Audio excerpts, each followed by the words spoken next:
Oke, selamat malam Bapak Ibu, teman-teman, para dosen dan para mahasiswa. Selamat malam dan selamat bergabung di kursus filsafat Unpar atau HF Unpar. Bapak Ibu dan teman-teman sekalian, acara ini terselenggara berkat kerjasama antara Fakultas Filsafat Unpar dan Unpar Plus.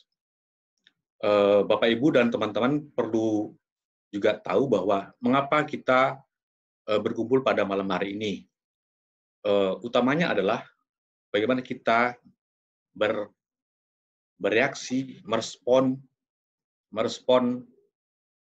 fenomena atau pandemi COVID ini dengan sebuah refleksi, khususnya refleksi filosofis atau refleksi filsafat. Ini adalah sebuah momentum yang penting bagi kita untuk merefleksikan sebetulnya siapa, apa, dan bagaimana diri kita semua sebagai umat manusia. Saya memperkenalkan narasumber pada malam hari ini, yaitu Pak Bambang Sugiarto. Halo Pak Bambang Sugiarto. Halo. Baik, Halo. Bapak Ibu dan teman-teman semua, beliau adalah Profesor Bambang Sugiarto. Beliau adalah guru besar Fakultas Filsafat Unpar yang akan membawakan presentasi pada malam hari ini yang berjudul Hikmah COVID-19. Sebelumnya, saya mungkin akan memberi beberapa aturan main pada malam hari ini. Nanti Pak Bambang akan presentasi selama kurang lebih 30 menit, kemudian dilanjutkan dengan acara tanya-jawab. Nah, untuk tanya-jawab nanti bisa memakai QA yang ada di tengah bawah. Pertanyaan-pertanyaan bisa disampaikan di QA. Nanti setelah presentasi selesai, baru saya akan membacakan pertanyaan itu, dan kemudian Profesor Bambang akan menjawabnya. Kemudian jika ada persoalan teknis, bisa Anda tanyakan lewat fasilitas chat yang ada di bawah tengah itu juga. Lantas, perlu kami beritahukan juga bahwa peserta yang hadir 80% dalam acara ini akan mendapatkan sertifikat HF nantinya. Lantas sebelum berakhir nanti, kami minta tolong kepada Anda semua untuk mengisi survei singkat lah, mungkin makan waktu kurang lebih 30 detik. Oke, Bapak Ibu dan teman-teman sekalian, untuk menyingkat waktu, mari kita persilahkan, kita dengarkan Profesor Bambang dengan presentasinya. Silakan Pak Bambang. Iya, terima kasih Pak Slamet. Iya, kita semua saya kira ikut prihatin atas situasi kita. Tapi sekaligus juga kita merasa bahwa situasi ini itu momen yang penting sekali untuk bangsa manusia secara global. Maka selalu ada bagusnya kita merenungkan pada level yang lebih dalam, yang lebih filosofis begitu, signifikansi dari situasi kita ini ke depannya. Nah, kita akan mengambil sebagai titik pijaknya itu tulisan yang sudah tersebar, saya kira dari Yuval Noah Harari dan Slavoj Zizek, filsuf Slovenia itu. Nanti saya akan mempresentasikan lebih ruhnya barangkali ya, tidak persis poinnya secara harfiah begitu. Jadi maksud besarnya masing-masing pemikir itu sejauh saya tangkap, dan itu nanti akan kita jadikan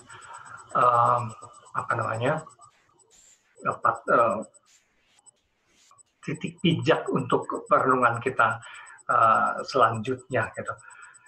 Saya pertama-tama akan mempresentasikan dulu pemikiran Harari, kemudian Zizek, dan kemudian refleksi saya sendiri. Dan nanti Sesudah itu mungkin tanya jawab. Jadi perkenalkan saya mempresentasikan dulu ini. Iya. Jadi judul pembicaraan kita adalah hikmah. Hikmah apa yang akan kita dapat gitu, kurang lebih kalau kita mengikuti inspirasi dari Zizek maupun Harari. Jadi tulisan dia itu The World After Coronavirus. Saya melihat tulisan itu fokusnya sebenarnya adalah bukan pertama-tama mengatasi ancaman virus hari ini sebetulnya, melainkan dunia macam apa yang ingin kita bentuk dan tinggali sesudahnya gitu. Ada beberapa hal yang layak dipertimbangkan dalam rangka itu, yaitu pertama, ada sesuatu yang perlu diwaspadai. Banyak tindakan darurat dan tanpa pertimbangan matang yang kini kita maklumi saja gitu, bisa dimanipulasi menjadi aturan tetap di masa depan.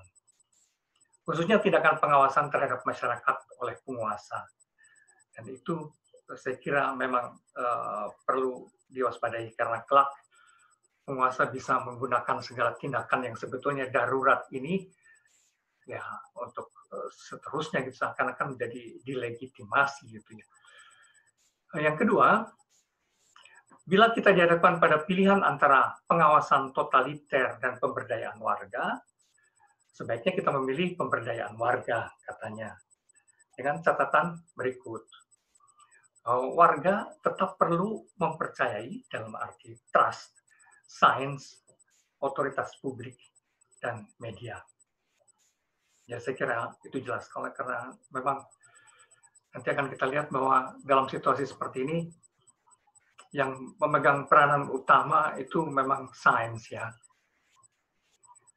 dan otoritas publik. Yang kedua, penggunaan data dan teknologi oleh pemerintah untuk pengawasan masyarakat harus memungkinkan masyarakat memantau kinerja pemerintah juga. Gitu ya. Jadi tidak hanya satu arah, gitu. Harusnya data maupun teknologi yang digunakan untuk memantau kita juga memungkinkan kita memantau kinerja pemerintah. Kita mesti memastikan itu. Lalu pertimbangan ketiga, data pribadi yang tertindai oleh teknologi cerdas harus terjaga dengan baik, karena itu memang data pribadi, dan diarahkan agar warga dapat mengambil tindakan bijak. Misalnya, bukan untuk lantas seperti menghakimi, mendakwa, tapi justru supaya warga sendiri masing-masing mewaspadai diri sejauh mana kondisi saya membahayakan orang lain, apa yang perlu dilakukan dalam situasi darurat, dan sebagainya. Ini kalau arahnya itu pemberdayaan warga, kira-kira begitu. Yang ketiga, bila jalan keluar situasi kita adalah antara isolasi nasional dan solidaritas global, memang Harari membuat pilihan-pilihan itu. Bila pilihan kita itu antara isolasi nasional dan solidaritas global, maka pilihan kita sebaiknya adalah solidaritas global. Dalam arti berikut, yaitu antar negara saling bertukar info yang penting, saling bekerja sama dalam memproduksi dan mendistribusi perlengkapan kesehatan yang diperlukan, dan saling berbagi tenaga relawan.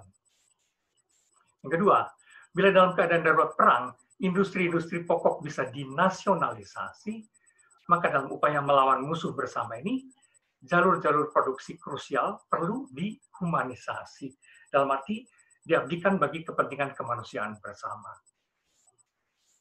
Gitu. Lalu yang ketiga, agar krisis tidak berlarut semakin buruk, kerjasama ekonomi dan kesepakatan tentang lalu lintas perjalanan dalam skala global sangat diperlukan. Perlu kesepakatan yang levelnya itu memang global, gitu. Supaya tenaga medis, orang-orang yang berkepentingan, pemerintahan dan sebagainya bisa lebih mudah mengkoordinasikan pekerjaan antar negara. Lalu, bila berbagai kerjasama yang diperlukan ini tidak mungkin, dan negara-negara justru mementingkan diri sendiri sambil menyalahkan pihak-pihak lain, dan saya kira itu terjadi, kelak aneka bencana lain hanya akan menyeret kita pada penghancuran diri bersama. Saya kira ini memang yang perlu diwaspadai, bahwa disadari atau tidak, sebetulnya coronavirus sekarang ini hanyalah salah satu kemungkinan bencana. Masih akan ada banyak bencana lain, seperti tsunami, pemanasan global, dan seterusnya. Maka sebenarnya sejak saat ini, kerjasama global memang tak terelakkan. Kira-kira seperti itu intinya dari Harari. Sekarang ke pemikir berikut, yaitu Slavoj Žižek, dengan tulisannya yang memainkan judul Pandemik, sedemikian didesain sehingga bisa dibaca juga sebagai panik, gitu. Ya, fokusnya kurang lebih juga mirip-mirip gitu ya dengan Harari. Fakta bahwa dalam krisis COVID ini bangsa manusia ternyata panik dan tidak siap untuk mengatasinya bersama, menunjukkan bahwa kita membutuhkan perubahan radikal dalam sikap mental dasar maupun kinerja sistemik global. Membutuhkan kenormalan baru. Ini kata kunci yang sekarang sudah beredar luas. Kita membutuhkan kenormalan baru dalam arti norma dan komitmen nilai baru. Ada beberapa hal dalam rangka itu yang perlu dipertimbangkan atau dilihat sebagai persoalan. Pertama, Zizek mengutip Hegel, yang saya kira ada perlunya juga. Sikap berjarak atau seperti yang sekarang kita alami, work from home, menyadarkan kita pada paradoks bahwa justru dengan berjarak, kita mengalami nilai orang-orang lain dalam hidup kita secara lebih penuh. Artinya, kita makin menyadari pentingnya mereka itu, orang-orang lain itu. Tapi juga sebaliknya, seperti kata Hegel, kita melihat diri kita hanya dalam diri orang lain, sementara dia tetaplah bukan kita. Dengan kata lain, hubungan melalui mata belaka adalah justru isyarat menuju tingkat hubungan yang lebih substantif dan lebih sublim. Ya, ini seperti menyarankan pola hubungan yang lebih ke dalam, gitu kan ya. Dan kalau mau menggunakan bahasanya Hegel, justru dengan saling bertatap mata itu kontak itu bisa lebih mendalam daripada saling bersentuhan, begitu katanya kira-kira. Jadi kita bolak-balik kita melihat diri kita di dalam orang lain, tapi juga nilai orang lain bagi kita makin jadi terasa justru di dalam jarak. Yang kedua,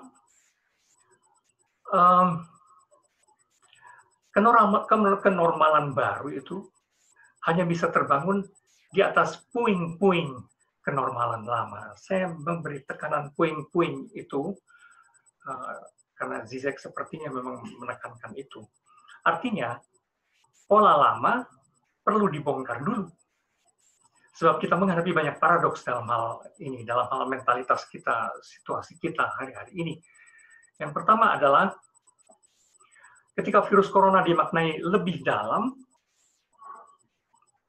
kita tafsirkan macam-macam itu. Bukan sekedar virus gitu kan ya, bisa macam-macam. Tindakan kita malah tidak efektif.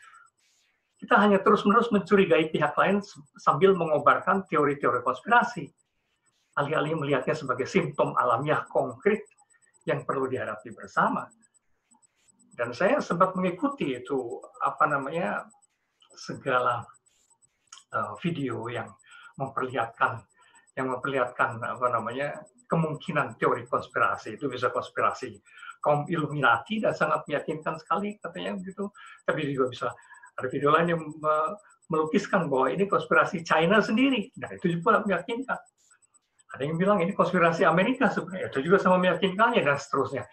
Sampai kita lupa bahwa apapun juga, sebetulnya yang kita hadapi itu simptom konkret, sesuatu yang alamiah, yang harus dihadapi bersama, siapapun yang bikin, atau dari manapun itu asalnya, gitu ya. Lalu yang kedua, situasi itu ketika situasi menuntut trust terhadap kontrol penguasa, nyatanya kontrol penguasa justru melahirkan distrust di mana-mana. Ya, kita tahu reaksi masyarakat terhadap pemerintahan China, terhadap pemerintahan Amerika. Saya kira juga mungkin pemerintahan Indonesia.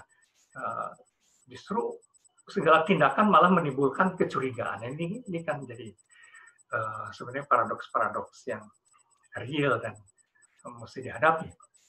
Yang ketiga, di satu pihak situasi menuntut solidaritas dan gerak bersama.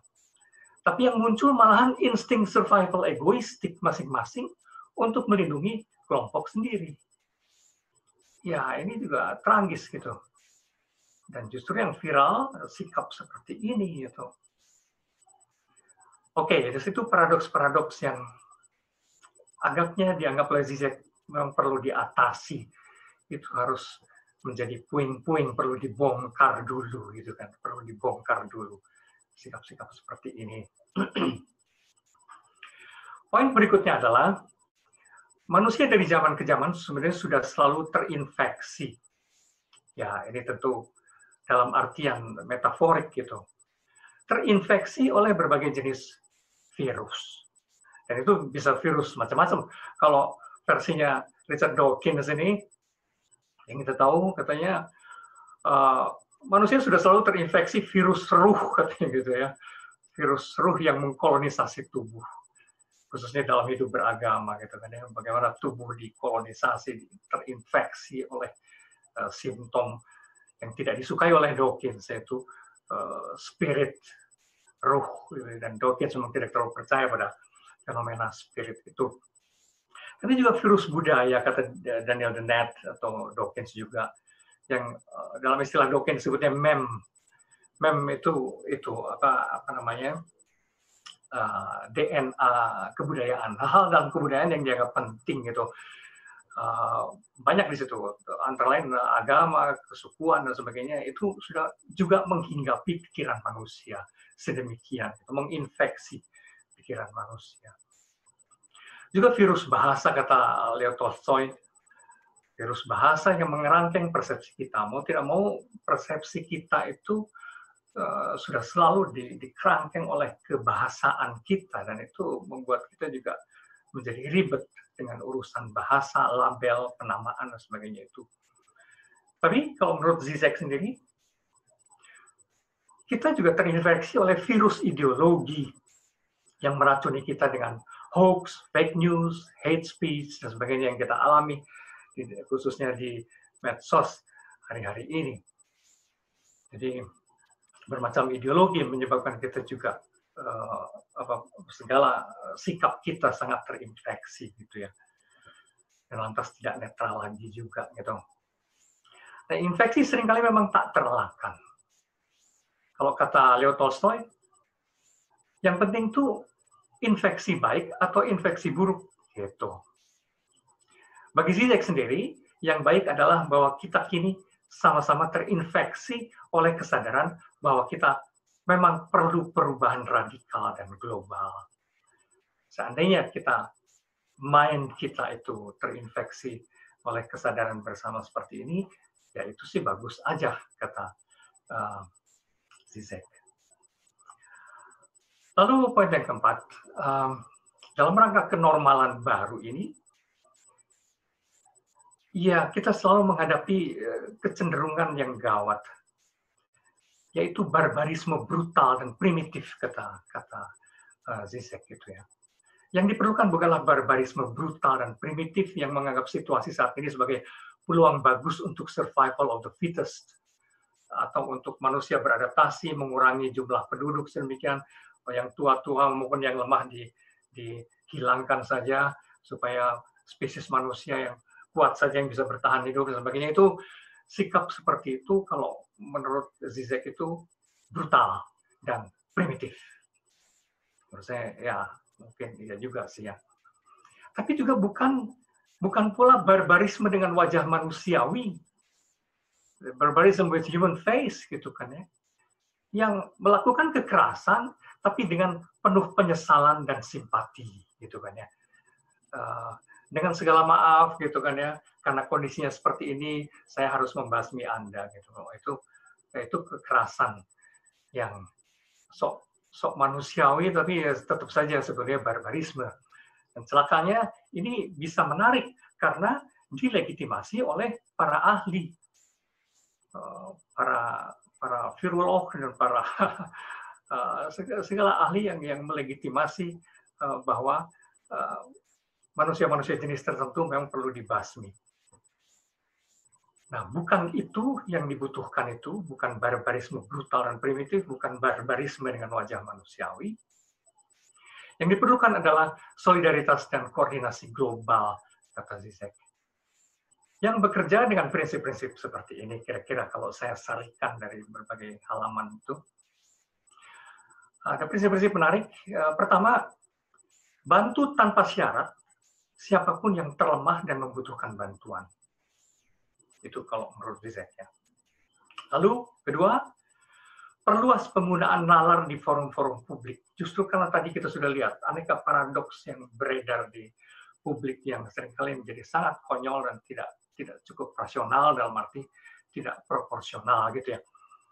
Maka memang penggunaan nalar di forum-forum publik seperti ECF ini memang menjadi penting juga gitu ya.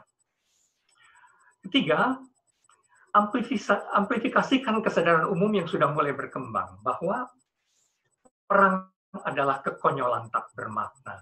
Jadi Zizek meyakini bahwa sebetulnya di masyarakat umum, khususnya generasi muda yang mempelajari sejarah, sudah mulai muncul keyakinan bahwa perang atas nama apapun, atas nama Tuhan sekalipun gitu, itu tetap kekonyolan yang tidak ada artinya sih sebenarnya gitu.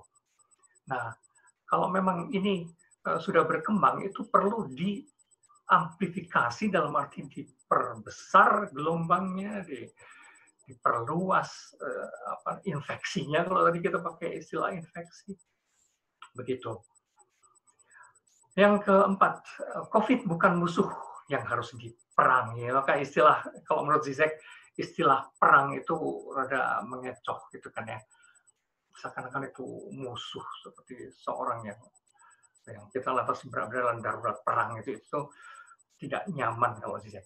Ia hanyalah salah satu ancaman dari banyak ancaman yang harus diatasi bersama di masa depan. Karenanya kerjasama membutuhkan kreativitas lokal di satu sisi.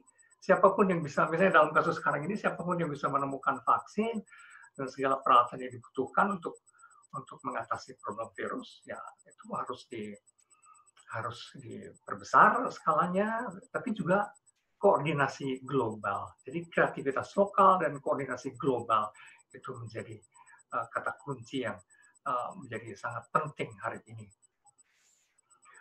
Yang kelima adalah kita perlu mengontrol setiap bentuk pengawasan dan kekuasaan. Gitu. Kekuasaan perlu mengawasi kita, karena memang ini bagian dari koordinasi global juga. Tapi sebaliknya seperti yang diisyaratkan oleh Harari tadi, sama. Jadi bukan hanya pemerintah yang perlu mengawasi kita, tapi juga kita perlu mengontrol setiap bentuk pengawasan dan kekuasaan. Yang kemudian, kemanusiaan baru hanya muncul jika kita berhasil menghindarkan bangsa manusia dari tendensi penghancuran dirinya. Nah, ini saya kira yang seringkali banyak tidak disadari oleh, khususnya sih, sorry to say, dari mereka yang terus-menerus menyebarkan teori konspirasi itu ya, karena itu hanya melahirkan rasa permusuhan yang sebetulnya destruktif, dan lama-lama kalau kita bermusuhan dengan semua, ya bunuh diri dong artinya gitu. Nah, maka kemanusiaan baru itu harus muncul bila kita berhasil menghindarkan bangsa ini dari tendensi penghancuran diri seperti itu. Ya, itu kira-kira intinya Zizek tadi dan Harari. Nah, sekarang semacam untuk menggarisbawahi saja beberapa poin komentar reflektif dari saya. Yang pertama, seperti disyaratkan Harari maupun Zizek, cuman hari ke depan Zizek itu ke realitas saat ini gitu. Saya kira situasi krisis ini memang bagus untuk menguji tingkat keadaban. Kalau peradaban itu bagi saya itu sistem, kalau keadaban itu sikap mental bangsa manusia yang faktanya secara umum memang masih di level survival paling rendah. Survival paling rendah itu terutama bila krisis ini dipolitisasi. Nah, itu masalahnya tuh. Ketika krisis ini dipolitisasi, maka yang bekerja itu hanya insting survival yang paling rendah, itu bagian otak kita yang paling belakang sih sebenarnya, paling dasar, yaitu bagian otak reptil itu ya. Yang prinsipnya itu fight or flight. Kalau kita menghadapi ancaman maka sikat dia gitu. Atau kabur kita. Atau utamakan kelompok sendiri gitu. Atau cari keuntungan dalam kesempitan. Atau menyalah-nyalahkan pihak lain. Atau mengimajinasikan aneka konspirasi, kendati faktanya sangat-sangat kabur sih sebenarnya. Nah, tapi artinya intinya yang bergerak memang insting paling rendah kita, bagian otak yang bukan neokorteks, bukan juga bagian limbic system yang membuat naluri persaudaraan universal kita bisa bergerak gitu kan, afeksi kita, kemanusiaan kita bergerak itu otak tengah itu jadi nggak jalan. Paling otak ya afeksi dalam arti kepentingan kelompok sendiri gitu. Tapi yang dibutuhkan saya kira terutama keadaban yang dikelola juga oleh neokorteks, oleh otak rasional kita yang sebenarnya lebih manusiawi, agak abstrak tapi sebenarnya lebih sublim dan sophisticated. Sayang kita justru situasinya di wilayah otak reptil ini yang paling rendah, otak kadal itu ya. Oke, yang kedua, dengan demikian krisis ini sekaligus peluang bersama yang penting untuk naik ke level kesadaran nilai lebih tinggi. Kesadaran nilai lebih tinggi gitu ya. Yaitu kemampuan kerjasama global dalam kreativitas yang saling peduli gitu. Care. Sebaliknya, bila krisis bersama ini dihadapi hanya dengan mental reptil, alih-alih keluar dari masalah, kita akan terperosok ke jurang penghancuran diri global yang konyol yang tadi sudah kita lihat. Yang ketiga, seperti diinspirasikan oleh Hegel melalui Zizek, barangkali ini memang saatnya kita belajar melihat orang lain sebagai sesama manusia saja, yang substansinya sama dengan kita, terlepas dari agama, bangsa, ras, ataupun ideologinya. Dan ini memang menuntut tingkat kesadaran lebih sublim, lebih tinggi dari sekedar level survival ala kadal gitu ya. Dalam hal ini tingkat relawan spontan kaum muda di Indonesia yang ternyata sangat tinggi adalah isyarat positif yang sangat memberi harapan. Ya, konon menurut data Legatum Prosperity Index 2019, Indonesia peringkat tertinggi untuk jumlah relawan dibanding negara manapun. Ini menurut saya kalau benar ini luar biasa. Barangkali orang Indonesia sebetulnya intuisi kemanusiaannya masih jalan bagus ya. Dan kalau benar ini saya bangga dan senang. Ini harapan yang luar biasa. Meskipun situasi Indonesia memang penuh paradoks juga, oke? Tapi ini satu isyarat yang memberi harapan. Yang keempat, baik Harari maupun Zizek mengingatkan pentingnya mempercayai sains. Ini menarik. Sebab kini kian nyata bahwa dalam berbagai krisis global horizontal, de facto yang paling bisa diandalkan memang sains. Yaitu penalaran logis yang secara publik transparan. Dan otoritas pemerintahan.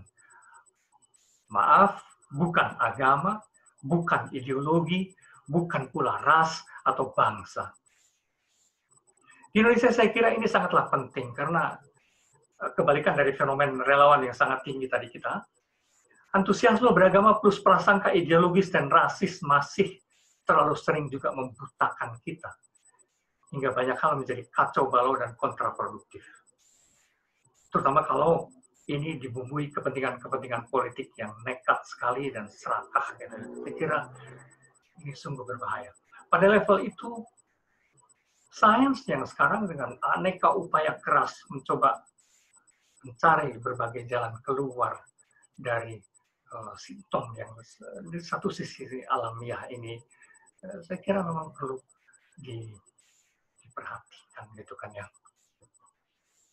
Terakhir, ya bersama Zizek, saya pun berharap agar melalui krisis COVID ini kita semua terinfeksi oleh kebutuhan untuk naik ke level kesadaran lebih luas dan lebih universal. Saya kira sebagai pancingan itu saja dulu,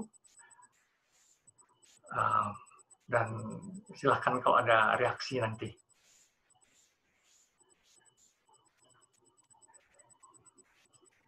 Dan juga cukup jelas dengan poin-poinnya. Sekarang kita masuk ke sesi tanya-jawab. Ada lumayan banyak pertanyaan, ada 9 pertanyaan. Apakah nanti akan cukup waktunya atau tidak, kita lihat satu persatu pertanyaan ini ya. Pertama, pertanyaan dari Pak Tristam Mulyono. Ya. Beliau menanyakan begini, bagaimana dengan peran kelompok-kelompok agama yang yakin bahwa COVID-19 adalah hukuman bagi umat manusia karena meninggalkan ajaran dan berdosa. COVID ini harus dilawan dengan hidup semakin religius. Apakah begitu kira-kira? Silakan Profesor Bambang untuk menanggapi atau merespon, menjawab. Iya, banyak memang suara-suara seperti itu, tapi begini, tentu kita bisa berbeda-beda bagaimana kita mengimajinasikan Tuhan itu seperti apa gitu kan ya. Bagi agama-agama yang bagaimana ya? Bagi kerangka berpikir dogmatis dan legalistik, katakanlah begitu, dan Tuhan lantas diimajinasikan dalam kerangka terus-menerus reward and punishment, gitu. Ya, memang ini bisa dimengerti perkataan-perkataan seperti ini, gitu kan ya. Tapi saya sendiri kok, masalahnya saya punya image ketuhanan yang juga berbeda ya. Artinya begini, buat saya kalau Tuhan adalah energi yang menopang seluruh kehidupan ini, seluruh kehidupan alam semesta ini, gitu kan ya. Maka adalah Tuhan juga yang bekerja di dalam semua interaksi yang akhirnya mengakibatkan COVID ini, tapi juga mengakibatkan dulu gempa bumi, tsunami, dan gunung meletus, dan apapun juga sih sebenarnya gitu kan ya. Kalau dipahami secara begitu, ya apa ya, saya kok tidak bisa terlalu melihat kinerja Tuhan hanya semata-mata hukuman dan ganjaran gitu loh. Terus ini interaksi dunia, sebagian manusia tapi sebagian juga alam gitu kan ya. Ini interaksi dari seluruh komponen kehidupan di dalam semesta yang pada sisi titik itu perspektif agama semacam ini kok buat saya kok kurang memadai ya.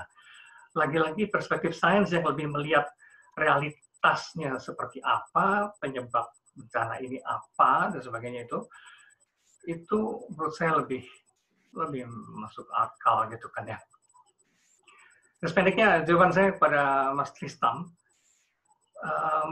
yang menjadi persoalan di situ adalah image Tuhan yang untuk saya kok tidak memadai ya untuk memahami persoalan kita ini. Ya, silakan. Berikutnya, mungkin tidak berurutan, dari Yohanes Wahyu Trimurdani. Pertanyaan panjang, tapi saya coba untuk menyingkat. Sebelumnya, Pak Bambang, ekonomi itu menjadi panglima peradaban manusia, gitu ya. Lantas, nanti otonomi macam apa yang bisa membuat kita bersatu membangun kesadaran baru. Ya, seperti misalnya apakah COVID-19 ini akan memicu semacam Earth Restart, semacam itu. Earth Restart, otonomi yang bisa memberikan seruan karismatik bagi segala bangsa, karena dunia ini sudah terpecah oleh COVID-19, misalkan begitu. Ada semacam solidaritas baru macam apa? Seperti itu, Pak Bambang. Ya, tak ada seorang pun yang bisa meramal persis seperti apa, karena bagaimanapun juga kita mesti akui kapitalisme itu korporasi-korporasi raksasa. Saya kira tidak akan mudah juga lenyap begitu saja, gitu kan ya. Tapi bagaimana, saya tidak tahu ekonomi tipe apa, tapi sesuatu yang sistem di mana negara-negara, perundingan antar negara betul-betul bisa mengintervensi ini ya, apa namanya, kinerja mekanisme ekonomi di dunia, gitu. Kira-kira kesepakatan seperti apa, dan tentu ini harus kesepakatan yang sangat mempertimbangkan kelompok-kelompok marginal yang paling lemah, yang paling miskin, yang paling termasuk yang paling terkena dampak dari COVID ini, gitu kan ya. Ya, saya tidak bisa menjawabnya secara sangat prediktif begitu, sistem macam apa. Apakah memang apa namanya, Zizek menyebutnya lo justru di sini, atau memberi isyarat seakan-akan bentuk-bentuk ekonomi sosialis itu justru yang akan menang, gitu kan ya, setelah dominasi kapitalisme, gitu ya. Saya kok kalaupun sosialisme tipe sama sekali baru yang bahkan di China sendiri pun kan sudah berubah, gitu kan ya, bukan sosialis marxistik purba begitu. Ini haruslah sinergi dari bermacam aspirasi yang kita tidak tahu akan seperti apa. Maka ini momen yang sangat penting memang. Cuma level sistem ekonomi baru macam apa, saya agak sulit membuat prediksi. Harus apa, saya kira harus para ekonom yang lebih rinci bisa menjawab ini. Ya, terima kasih. Atas ada pertanyaan berikutnya dari Ibu Ratna Linda Lubis. Saya kira ini masih berkaitan dengan pertanyaan sebelumnya. Beliau bilang begini, beberapa waktu yang lalu saya ikut dalam webinar dengan Profesor Jeffrey Sachs dari Columbia University. Beliau mengatakan begini, we close our borders, but we are more connected to each other. Sekali lagi, we close our borders, but we are more connected to each other. Dan saya kira ini ungkapan yang menarik. Bagaimana tanggapan Profesor Bambang terhadap statement tersebut?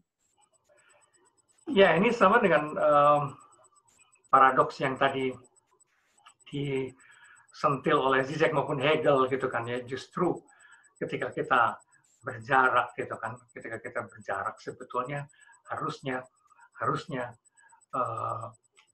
solidaritas, signifikansi pihak-pihak lain di luar kita itu makin terasa.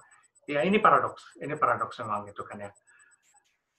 Yang sejauh mana itu bisa dihayati secara konkret, sebenarnya saya sendiri masih tanda tanya, karena ini betul-betul bentuk kesadaran yang sublim ya.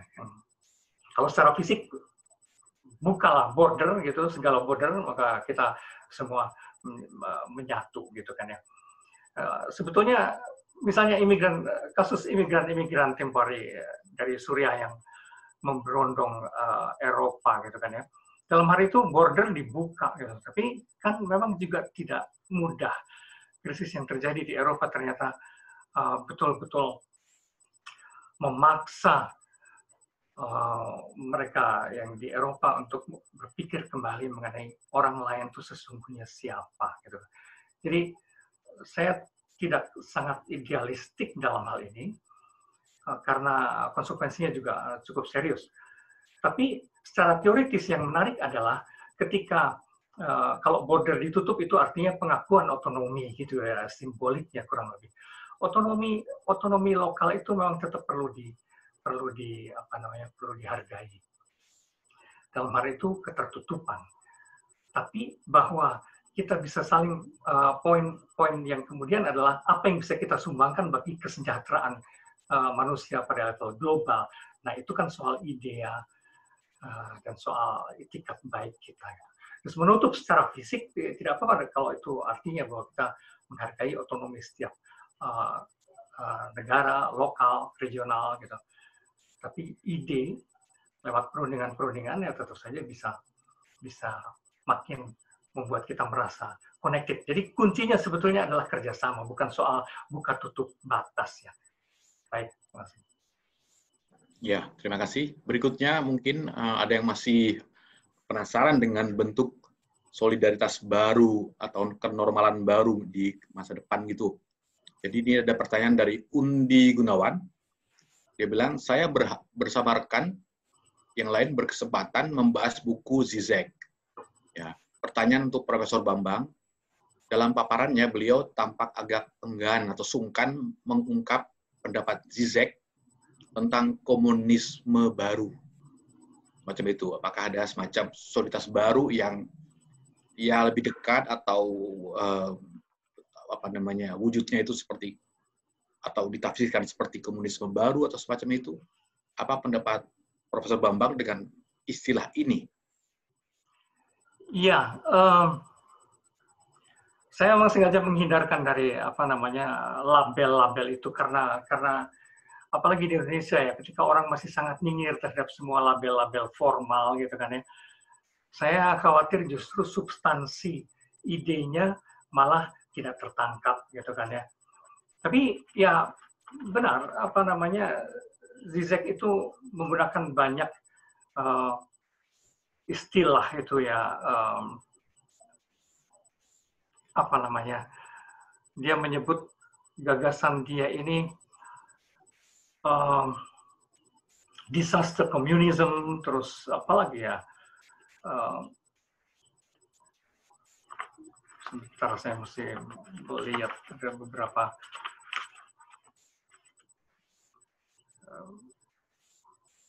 ya saya sudah lupa lagi. Tapi intinya begitu. Di sini bukan komunisme dalam artian utopis katanya gitu, karena dia menganggap diri sebagai utter realist. Justru dia mau coba bersikap realis saja. Dan justru kelemahan dari tulisan Zizek ini justru karena dia seperti mempromosikan label itu juga gitu, yang sebenarnya sayang karena label itu mudah sekali membuat kita jadi tidak melihat beberapa poin yang menarik gitu kan. Label komunisme baru, katakanlah apa sih namanya dia menyebutnya itu membuat agak mengganggu isi yang sebetulnya layak dipertimbangkan gitu loh. Mas Undi, sebenarnya itu kan ya. Jadi memang sengaja saya karena di Indonesia itu begitu ribet sekali dengan label. Kalau sedikit berbau agak ekonomi bebas saja, wah neoli begitu kan ya. Kalau disebut eksplisit gitu komunisme, wah ini sebetulnya infeksi komunisme masuk Indonesia dan sebagainya melalui saya gitu. Itu kan ya kan bukan maksudnya gitu. Ini refleksi filosofis yang mencoba melihat gagasan-gagasan yang menarik atau tidak menarik itu dari substansinya, bukan dari sudut labelnya. Begitu Mas Undi. Ya, baik. Pertanyaan berikut mungkin masih mencoba untuk mendalami aspek solidaritas global ini. Jadi dari Herman Sutarto, ya, bagaimana sebetulnya untuk mengkoordinasi peradaban global ini? Ya, ini memang pekerjaan yang sangat sulit.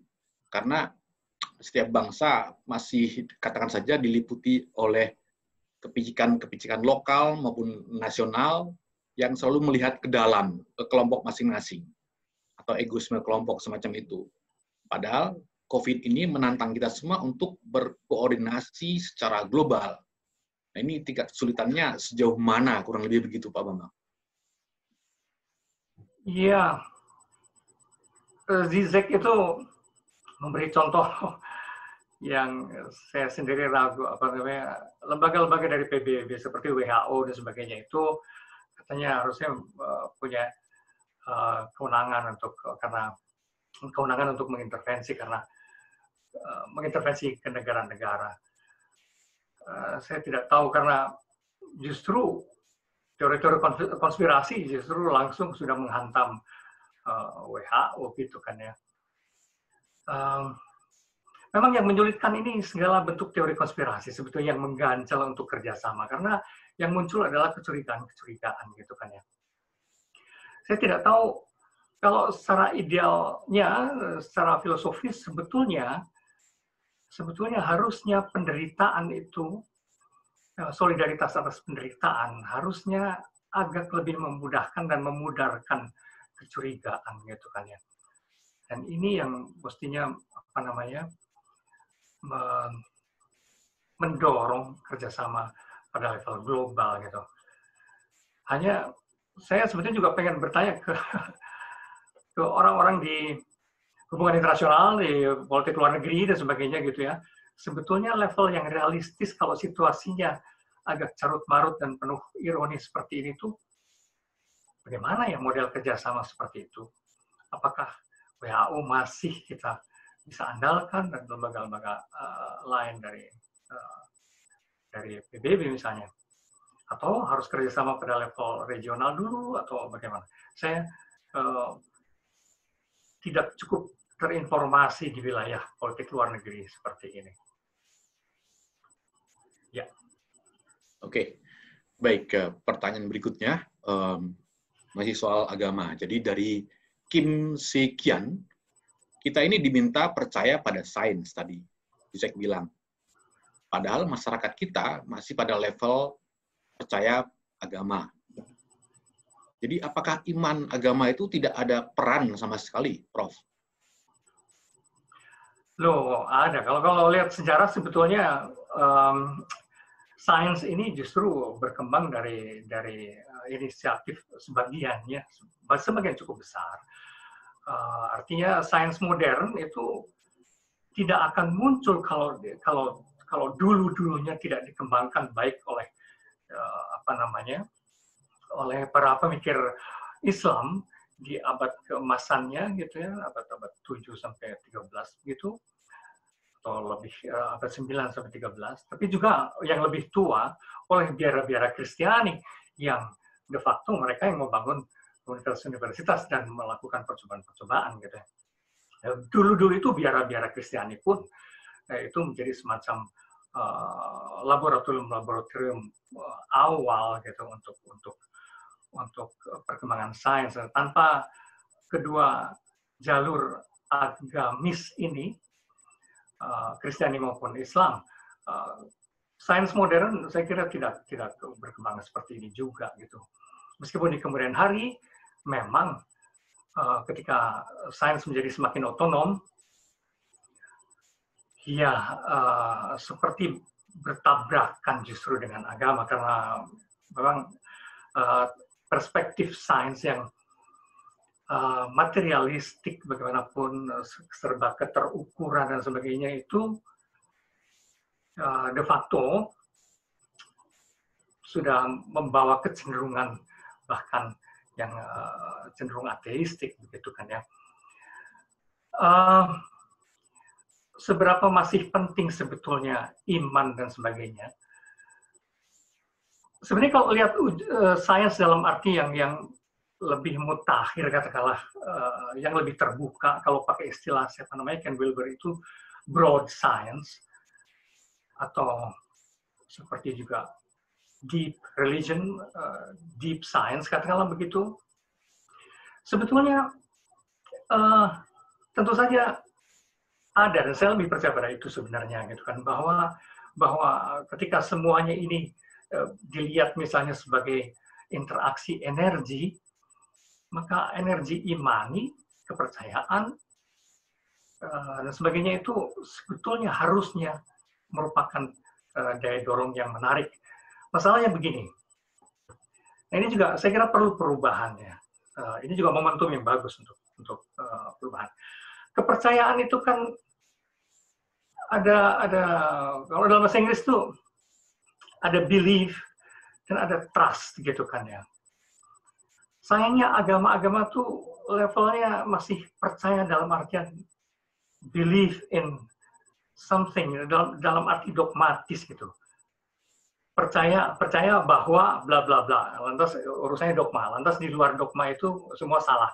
Nah kalau levelnya begini ya memang susah, karena terus-menerus urusannya adalah di luar apa yang saya yakini, semua sepertinya salah dan berbahaya. Nah kalau iman seperti ini menurut saya kok sulit ya, sulit dalam situasi seperti ini untuk masuk ke dalam kerangka berpikir sains. Tapi kalau artinya ini kerangka berpikir dogmatik tadi ya, belief, percaya bahwa barangkali akan lebih strategis kalau iman itu percaya kepada ya, trust ya, bukan belief ya, bukan sesuatu dalam frame dogmatik gitu kan ya, tapi trust kepada value. Kalau trust itu bukan kepada dogma, trust itu kepada value, bahwa kita semua yakin, percaya bahwa kemaslahatan bagi semua, kesejahteraan bagi semua, perdamaian, kasih sayang, solidaritas bagi semua yang terlemah dan menderita dan sebagainya itu yang lebih penting daripada sekedar dogma. Dogma adalah jalan menuju itu, gitu kan ya. Jalan untuk menegaskan ke dalam, menegaskan pentingnya value-value dasar itu. Pentingnya kasih sayang, pentingnya solidaritas, pentingnya keadilan, dan sebagainya. Jadi nilai-nilai ini tetap universal. Dan kita percaya bahwa ini universal. Tapi bagaimana kita memahami nilai-nilai ini, bagaimana keadilan dipahami secara Buddhis, secara Katolik, secara Islam, ya itu dogma. Memang berbeda-beda cara memahaminya. Tapi kita percaya bahwa keadilan adalah keadilan. Keadilan itu bernilai untuk semua. Kasih sayang itu bernilai untuk semua. Kepedulian itu bernilai untuk semua. Tapi peduli itu dipahami sebagai apa? Dalam Buddha barangkali dikaitkan dengan Dharma, seperti dalam Hindu, atau apa di dalam Islam dipahami dalam kerangka keadilan, ke apa namanya, mengentaskan kaum duafa dan sebagainya. Dalam Kristianitas barangkali dikaitkan dengan kasih sayang Yesus dan sebagainya. Terus dogma itu kan cara spesifik kita memahami tapi juga menegaskan nilai-nilai universal itu. Nah, kalau agama diarahkan ke situ, lebih ke value bukan ke dogmanya, akan sangat berguna itu. Itu menjadi energi yang akan memotivasi kita bekerja sama. Begitu kira-kira. Masih terkait pertanyaan berikutnya dari Mas Subelo Wiono. Bukankah sains itu juga memiliki keterbatasan, Prof? Gitu ya. Memang mungkin tidak harus agama, tapi bagaimana dengan kedudukan kearifan lokal? Apakah juga bisa kita akomodasi sebagai nilai universal, atau bahkan diakomodasi oleh ilmu kedokteran Barat, misalnya begitu, Pak Bang? Ya bisa, dan itu memang suara-suara seperti itu juga bermunculan gitu kan ya. Tapi bagaimana? Sudah terlanjur untuk dunia manusia sekarang yang dalam tahap di mana sains sudah menggenangi hampir seluruh sisi peradaban manusia, katakanlah begitu. Kearifan-kearifan lokal pun saya kira perlu dibahasakan dengan nalar untuk bisa diterima oleh khalayak umum, dibahasakan dengan nalar yang quote-unquote ilmiah, katakanlah begitu. Jadi karena banyak kearifan lokal itu kan kerangka berpikirnya bagaimanapun kerangka berpikir kepercayaan seringkali gitu kan ya. Bagus aja dan bahkan bisa lebih mendalam daripada sains sebetulnya kalau saja bisa diterjemahkan di dalam bahasa ilmiahnya itu sebetulnya itu tuh bagaimana, atau sekurang-kurangnya kalau dinalarkan secara biasa common sense itu sebetulnya bagaimana gitu. Kenapa kebiasaan memakan makanan tertentu itu dianggap justru menyehatkan. Kalau secara ilmiah itu bagaimana gitu. Terus barangkali sains lebih dalam artian bahasa umum barangkali seperti itu ya. Inspirasinya bisa datang dari manapun. Dan saya memang percaya juga berbagai kebudayaan lokal yang sudah hidup begitu lama, bisa ribuan tahun gitu kan ya, kebiasaan-kebiasaan yang diyakini sedemikian sebagai efektif gitu, itu ya tentu akan bermanfaat. Misalnya kemarin saya baru berbincang-bincang juga soal apa hubungannya meditasi misalnya gitu kan ya, meditasi yang di dalam tradisi Hindu, Buddhis itu menjadi sangat penting, tapi juga dalam Kristianitas itu dianggap penting. Itu mengapa penting kalau dikaitkan dengan ini, misalnya gitu. Lantas ada orang membahasakan bahwa meditasi itu pertama mengembalikan kita pada sumber energi yang lebih asali. Kedua, dia justru meningkatkan imunitas gitu. Seperti halnya juga doa dan sebagainya, karena itu gelombang energi dan itu meningkatkan juga imunitas. Nah, kalau misalnya dibahasakan seperti itu, ya baguslah. Masalahnya ini kan soal dalam banyak hal seperti ini memang persoalan penerjemahan ke dalam bahasa ilmiah gitu, bahasa lokal ini. Kira-kira begitu, Mas Fion. Ya, baik. Terima kasih Pak Bambang. Berikutnya itu ada pertanyaan yang cukup unik dari Saudari Erwina. Jadi pertanyaannya begini, akhir-akhir ini muncul juga istilah berdamai dengan COVID. Nah, apakah kenormalan baru ya yang akan kita hadapi bersama terkait juga dengan sikap kita yang mencoba untuk berdamai dengan COVID? Apakah itu bagian dari kenormalan baru itu, Prof? Kira-kira? Apakah? Saya juga dengar itu berdamai. Dan saya tidak terlalu paham sih sebenarnya. Berdamai itu apa ya? Biarin deh gue kena COVID, emangnya kan nggak gitu kan. Gimana ya? Barangkali berdamai dalam artian perspektif, melihat bahwa ini hanyalah salah satu bencana di antara begitu banyak kemungkinan bencana lain yang masih akan kita hadapi. Seperti itu. Sikap yang bukan pertama-tama khawatir barangkali, tapi lebih ke apa yang kita bisa lakukan bersama menghadapi bencana bersama. Barangkali lebih ke arah itu. Berdamai itu seperti membalikkan mindset yang tadinya penuh ketakutan ke mencari upaya ke arah solusi. Barangkali berdamai lebih positif dalam artian itu yang saya pahami. Saya memang tidak terlalu mengerti istilah itu, meskipun saya sering mendengar juga ada perlunya kita berdamai dengan COVID. Ya, apa ya? Bahwa COVID itu berbahaya, tetap aja berbahaya gitu. Bagaimana kita berdamai dengan para perampok gitu kan ya? Atau berdamai dengan calon pembunuh kita gitu kan ya? Itu saya juga rada kurang paham. Bagaimana gitu? Kita bermanis-manis dengan COVID atau gimana ya? Agak saya sendiri agak kurang paham sih sebenarnya. Tapi saya melihatnya lebih bagaimana kita lebih bersikap positif instead of being afraid of it.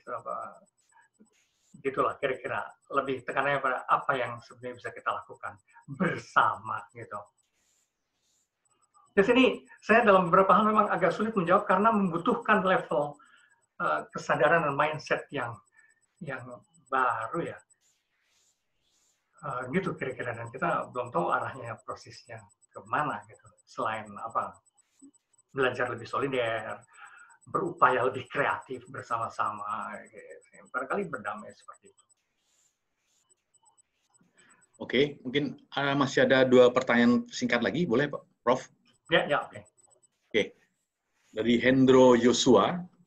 Jadi, apakah kemajuan kesadaran tentang kemanusiaan orang Indonesia khususnya itu bisa dibuktikan dengan tingginya jumlah relawan dalam rangka penanganan COVID-19, bukan didorong oleh kesadaran sains, didorong oleh kesadaran sains, ya, dan bukan oleh kesadaran religius itu. Saya nggak tahu, saya masih percaya bahwa begini, orang Indonesia itu dalam banyak hal memang sentimental kan, sentimental ya. Pada level itu sih ada sisi apa namanya limbic sistemnya itu ibaratnya, atau hati, agak terbatas kalau kita bicara otak. Barangkali hati ya. Dalam kalau itu kita masih bisa pertanyakan itu ya, tingkat relawan yang katanya konon sangat tinggi itu, apakah itu memang mencerminkan gerakan hati atau solidaritas universal atas sikap kemanusiaan, atau gerakan hati yang lebih sentimental, tidak tahan melihat orang lain menderita.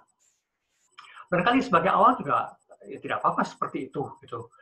Tapi seperti halnya dalam refleksi filosofis ya, tindakan karitatif itu baru tindakan yang memberi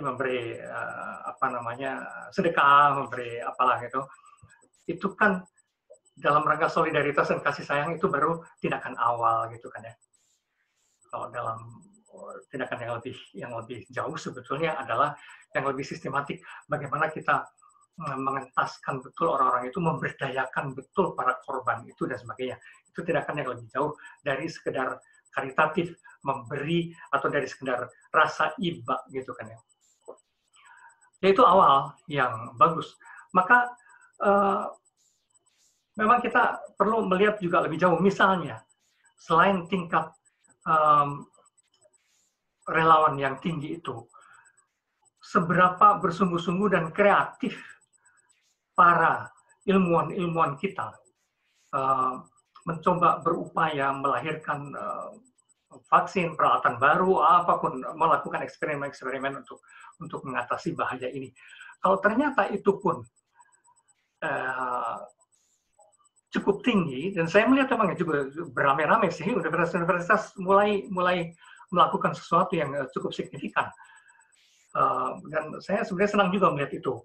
Dan dari sudut itu saya pun tidak pesimis melihat orang Indonesia gitu. Lagi pula sebenarnya dari sudut sejarahnya nih, kalau ini orang Indonesia itu juga pada level bawah sadar sebenarnya memiliki tingkat toleransi yang harusnya cukup tebal, karena sejak awal kita sudah selalu plural gitu ya. Dalam hal ini solidaritas terhadap segala manusia universal itu sebetulnya harusnya bakatnya cukup besar loh di Indonesia ini. Cuma kan celakanya, sorry to say, agama-agama besar ini justru seringkali mempertebal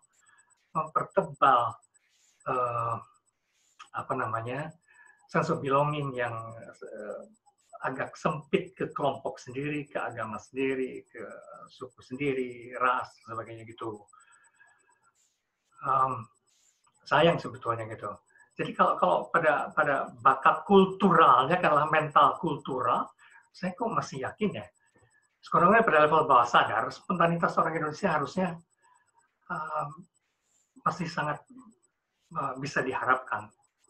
Kalau saya lihat orang sederhana yang hidup di sekeliling saya, di sekeliling rumah saya, itu spontanitas mereka juga udah nggak peduli lagi agama atau apa, dan mereka bekerja sama.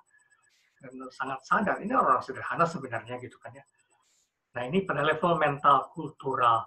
Nah kalau yang terjadi sekarang itu relawan yang tinggi, tapi juga kreativitas di berbagai perguruan tinggi, dilandasi oleh hal seperti ini, saya kok berani bilang ini tingkat. Sebenarnya bakat ke arah level kesadaran baru bagus kita, gitu kan.